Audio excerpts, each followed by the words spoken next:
When Stardew Valley 1.6 came out, I swore that I was going to use aesthetic mods only. Nothing that would change the gameplay at all. I was like, I'm going in with a vanilla gameplay experience, but then I found this mod. This mod adds Astarion from Baldur's Gate 3 into your valley. So cue redoing all of my mods to create a little mini Baldur's Gate 3. This video is gonna be a list of all of the mods that I use in my playthrough where I have Astarion. The vibe is my typical cozy cottagecore approach to modding, plus a few things that make the game feel more fantasy, you know, something that you might see in Baldur's Gate 3. Let's get to the computer and I'll show you what I've got going on. So I'm just gonna take you through Nexus. This is where I get all of my mods, and we'll go through and I'll show you all of the ones that I use in my save with Astarion. Starting off with the buildings that I use, obviously the game takes place in a modern setting, but since I was playing it with a Baldur's Gate 3 character and kind of imagining it as a little bit of a Baldur's Gate spinoff, I wanted to try in some mods that would add to that, you know, medieval slash fantasy feel. And so Medieval Buildings is a really cute mod that adds in a bunch of different types of buildings. You can see right here, it shows you all of the different ones. There are quite a few options that you can choose from depending on the actual look that you're going for, which I really like. I love how a lot of these mods have not just the base, not just one type of building, but they have a lot of different options, so you can really customize it for how you want it to look. I also use the shipping chest Ben retexture. This one also has a couple of different configurations, so you can see all those right here. I'm gonna talk about configuring mods in just a second. We're gonna have some utility stuff at the end. There is a mod that you're gonna wanna download to easily help you customize any of that. Pigeon Mailbox is also so freaking cute. This one adds in a bunch of different types of mailbox. Again, you can configure them to get which one you like. The one that I personally use is just the table with the letters on it. I use this one because it reminds me a lot of Baldur's Gate 3, because there are so many times in the game where you're just exploring stuff, you find a table that has random letters or papers on it for you to interact with. So since it reminded me of Baldur's Gate 3, that's the one that I'm choosing to use for this playthrough. But honestly, I love all of these so much. They are adorable. The next piece that I use are the fish ponds. So just like previous ones, there are 3 different options for you to use. You can see those right here. They're so cute. My favorite part is how they put the little like bridge on there. So it's not just like a pond that's there purely for utility. It actually looks very decorative. They also change seasonally. So you can see the seasonal differences right here. One for spring, summer, fall, and winter. So cute. And then we have Gwen's Medieval Craftables. This will change all of the craftable items into ones that match the medieval buildings, that vibe. So there are so many different options. All of the craftables have replacements and they look so cute. They are such a cool vibe when you put them all together. You can see them a little bit better right here. Pet bowl recolor is another really nice, simple mod. This is just a recolor of the pet bowl and the little flooring that it sits on. There's a couple of different options. I think it goes really, really well with the medieval buildings and all the other mods similar to that. Just like Medieval Buildings, Wayback Pelican Town is another one that really adds to kind of the medieval fantasy-ish feeling, which I'm really loving for this particular playthrough. So this one will replace all of the buildings in town as well as a couple of other things. You can see what some of the buildings look like here. They just look a lot more old, medieval, fantasy. I don't know exactly what the right word that I'm looking for is, but you can see here, you get the vibe. You get the vibe. Firefly Torch is a really pretty mod. It changes the torch item into a cluster of fireflies, which is animated. It is very gorgeous. You can see what it looks like right here. I put these everywhere. It's really, really pretty. I love this one. Seasonal Fences is a must-have as well. This is a redesign of all of the fences and the fence gates, and they have seasonal seasonal varieties of them as well, with different florals that match the season. Very cute. Love this. Fall leaves is very simple but very lovely. This one just adds pretty little leaves to the ground in the fall, which I think are so cute. It really just adds a little something to the coziness of the atmosphere. Allie's Better Lily Pads is just a replacer for the lily pads that makes them look a little bit better, a little bit more natural, and it also changes them seasonally. So now let's talk foliage replacers. The one that I really love to use is Simple Foliage. What this does is it just replaces all of the foliage in the game. So you can see what they look like. They have seasonal varieties, of course. And I don't know, I feel like these are a little bit more realistic, but they still look highly stylized. I don't know what it is about these, but these ones in particular are just so appealing to me. They look like they fit in the game, but I feel like they're just kind of this elevated version of the foliage that I adore. And then to go along with that, I use Simple Resources, which changes the look of the resources in the game, and it matches the style of the Simple Foliage. It's made by the same person. They definitely go really nicely together. You can see what some of those changes look like here. It looks like it fits in the world, which is what I really appreciate about them. Gorgeous, gorgeous. I love them. Now for just a general recolor to kind of add into the earthy tones and take down the saturation a bit, my favorite is Daisy Nico's Earthy Recolor, which is so gorgeous. It's kind of like the creme de la creme. I know it's not everybody's favorite, but it is a lot of people's favorite recolor. You can see what it looks like here. Absolutely gorgeous. Now, one caveat with this one though is that it is currently not working with 1.6. So just keep that in mind. I am personally going to be keeping an eye out for this one because once it's available again, I'm coming back. I'm coming back home. Hi, this is Editing Late reporting in to tell you that in between recording this and editing it, Daisy Nico did update their recolor mod for 1.6, which is so exciting. There's going to be a link to that included in the Notion with the rest of the mods. Okay, bye. Back to the video. Another decor mod that I absolutely love. I think this is probably my favorite one, and it's not particularly medieval or fantasy, but I do find it extremely cozy, and there are some absolutely gorgeous pieces in here, and that's Nano's retro style furniture. Just look at the vibes here. How freaking gorgeous is this? And it comes with all sorts of different options. It feels very cluttered. I'm a person who, when I decorate, my decorating in games tends to be very cluttered, and there's not a lot of options for that in Stardew Valley. And so I really love that some of the pieces that they've created are very cluttered. It looks like exactly how I would want to decorate it. You can see just so many different options. It is such a comprehensive, stunning mod. So I love this one. I also really love this greenhouse furniture mod. It adds a lot of really cute stuff that would look good in a greenhouse. I'm not that far yet in my 1.6 playthrough, but I will absolutely be creating the most gorgeous greenhouse that you've ever seen once I progress a little bit further. This is West Elm furniture, which is really cool. So these are actually all inspired by furniture from West Elm, which is kind of a mid-century modern type of store that I really love and can't afford. But I can't afford it in Stardew Valley, so we take what we can get. Just like the other one, I love this because there's a lot of clutter, which just very much appeals to me when I'm decorating. This is a very simple mod compared to some of the ones that we just looked at, which are like huge furniture mods.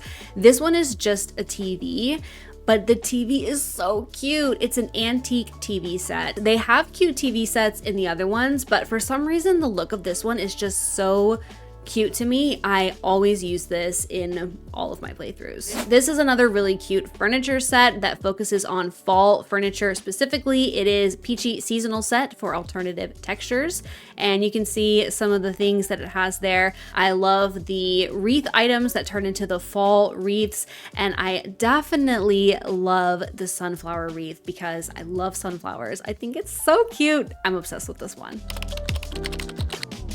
My favorite animal replacer mod is Elle's Cuter Coop Animals. Now, Elle has a lot of really amazing mods. I've used Elle's town buildings and their seasonal buildings so much, and they have just general like cat replacements, coop animals, barn animals, but then they recently created the cuter versions, which are my personal favorite. I'm obsessed with them. But honestly, if you're looking for mods beyond just the ones that I'm talking about here, check out everything that Elle has made because they are absolutely amazing. I also love the cat replacements and the dog replacements, although I'm not using those currently because we have new cats and new dogs in 1.6, and so I'm trying to use those vanilla versions first. But I know at some point I will be coming to Elle's Cuter Cats and Elle's Cuter Dogs because I love them so much. But back to the coop animals. Cuter coop animals will change what your animals look like. And what I love about this is how many options there are.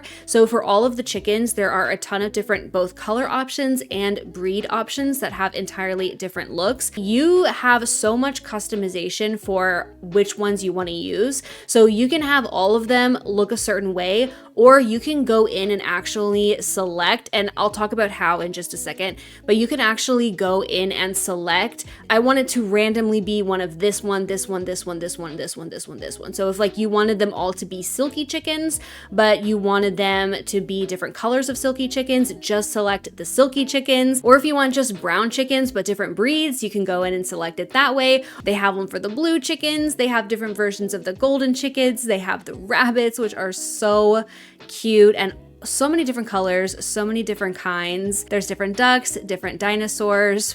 Adorable. And then there's also the barn animals. So just like the other one, tons and tons of different options. You have all different kinds of cows and different colors. The Highland cows, are you kidding? Like, please, so cute. Goats with short ears and long ears. They have sheep that are all different kinds of sheep. You can also have your sheep be alpacas instead of sheep, which is pretty cool. And all of the pigs, I love them so much. You can also have deer. I believe that the deer replace the pigs. So if you wanted to have deer instead of pigs, or if you wanted some of the pigs to also potentially be deer, you can do that as well. This is my favorite clothing mod. It has all of these really gorgeous styles that are color customizable, which I absolutely love. Different shirt styles, different hats, little clips in the headband, and the little ears hat is so adorable. They also have cosmetic options like blush, heterochromia is an option with this mod, and earring accessories and glasses, which are really, really cute. Now, in just a minute, I'm going to talk about how to use fashion sense, and I'm going to talk about how to use alternative textures because they can be a little bit tricky if you're not sure exactly how to use them. But fashion sense is required for a lot of different clothing mods, and alternative textures is required for a lot of furniture mods. Yuri Yuri's hairstyles is one of my favorite hairstyle mods. So many cute styles here. I love the buns. I love all of the different pigtails and long hair options. So that is a great hairstyle mod. I also love Kyuya's hairstyles pack. This is the one that I'm currently using for pretty much all of my player characters. I think you can see what all of those look like there. They are just stunning, absolutely gorgeous, adorable hairs. I also love this one, cuter shoes for female farmer. It just makes them look a little cuter. I don't know. And it's like an override. So any boots and stuff that you get that affect your stats, you can still wear them and your shoes will still look like this. And you can also override the color of the shoes so they can be whatever color you want. And then we have Lambiron's oversized sleeves. It makes your sleeves be a little bit longer. I think a lot of the rural outfitters' clothes were almost meant to have this cute long sleeve look. This one can sometimes be a little bit tricky, so I would make sure that if you're having any issues with it, go into the posts. Really, honestly, any mod, if you're having any issues with any mod, go into the posts section and you can kind of look through and see if there's any troubleshooting. Like there has been an issue before where the sleeves show up red, and so this person has created a fix for that. So if you're having any issues, just go into posts and kind of hunt around and you might find a solution that you need. I also use More Elegant Farmer Body. It just changes the farmer's body to look like the right. Simple enough. I just really prefer the look of the right there to the left. I also use Expressive Elf Ears, especially for this one with Astarion. I don't always use this most of the time when I'm playing. However, for this playthrough in particular, I knew I had to use this because I based my character on my Dark Urge character that romances Astarion, and she's an elf, so I knew I had to have elf ears. They're very cute, and they also move around when you move, which is very cute. And then of course we have to talk about the mod Elliot Astarion replacement. So it's important to note that this mod actually replaces Elliot with Astarion, which is too bad because I do love Elliot and it is sad not to have him there, but to have Astarion, I mean, it's kind of worth it to me. Hi, it's Editing Laid back here again to tell you that in between recording and editing, the name of the mod changed and it is now Baldur's Valley BG3 replacement mod, spelled just like that. And also they added Karlach, which is really awesome. Okay, back to the video. It does exactly what it says. It turns Elliot into Astarion. It's not just a cosmetic change. The person who has created the mod has also rewritten and added dialogue for all of Elliot's old lines, and it also changes the gift list to fit Astarion. I will say there are a couple of like grammatical errors and stuff like that in the dialogue, but nothing really too bad. I just really appreciate how true to Astarion's voice it feels like. It makes things feel really different and really fresh.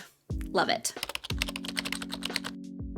Besides the Astarion mod, I don't have anything that affects gameplay, but I did have to add in one quality of life mod, which is NPC map locations. I can't live without this mod. This one is very simple. It just shows you where people are on the map, and then there are a couple of different like settings things that you can do with it. So you can only show villagers that are close to you, only show villagers within a certain heart level, only show ones that you have talked to, or to take away the ones that you've talked to. I usually just have it on always show all the villagers, but depending on your own play style, you can change that up. In this video, I'm not going to go through every single like required mod or all of the back end kind of mods that you will have to download in order to mod properly. Do always make sure that you're checking for the required mods and that you have the updated versions of those mods whenever you're downloading a mod. It's really, really important to make sure everything is running properly. I am going to talk about a couple of things though, and one of them is the generic mod config menu. For any of those mods that have different options, the generic mod config menu is going to allow you to very easily from your settings in game change those. It's super simple to use. You will go into options, and from there you're going to scroll all the way down until you see mod options at the very bottom. You'll click on that, and any of the mods that have settings that you can change will show up here. So for example, we'll look at Elle's Cuter Coop animals. This is where you can go in and check which of the animals you actually want to see potentially show up in your game. I'll show you another example with the well right here. So if I go into my mod options, find medieval buildings, and then scroll down until I find well options. Here you can see a slider for the different options. So if I put it on 3, for example, I hit save and close, exit out. And then if I wait a little bit, the well will actually already change. Sometimes they'll change automatically. Sometimes you'll need to go exit the game and go back in. But here's another example of the well. Isn't that adorable? I'm obsessed with that. Fashion Sense is another one. This is a required mod for some of the clothing mods. To use the Fashion Sense mod, you are going to need the hand mirror tool. When you start a new playthrough, there will be an option for you to start automatically with the hand mirror, or if you're in the middle of a playthrough, you can purchase it from Pierre. It will bring up the hand mirror menu, and this is where you can change your outfit or add some of the hairstyles or accessories that you get via Fashion Sense. And you'll be able to just click through them and see all of the different options. items. Alternative textures is like what Fashion Sense is for clothes for furniture items. It will allow you to purchase a paint bucket from Robin and a couple of different other things as well, which will allow you to customize the furniture items. To use alternative textures, you will need the paint bucket tool. To use this tool, you can go up to certain items that have alternative textures available and left click. It will bring up an option of all of the different potential looks that that item can have. If you're brand new to downloading mods, I recommend this tutorial right here, which is available on YouTube, that has really good, clear instructions. You can also use this website that has step-by-step instructions as well for Smappy. Smappy is what you will need to download first in order to just run any of these mods. This lays it out all for you. I hope you enjoyed. I hope you found something new. On my Twitch channel, I'm running through a brand new 1.6 save using a lot of these mods and other mods, so you can come check me out over there if you'd like to follow along. Have an amazing rest of your day, and I'll see you on the next one. Bye.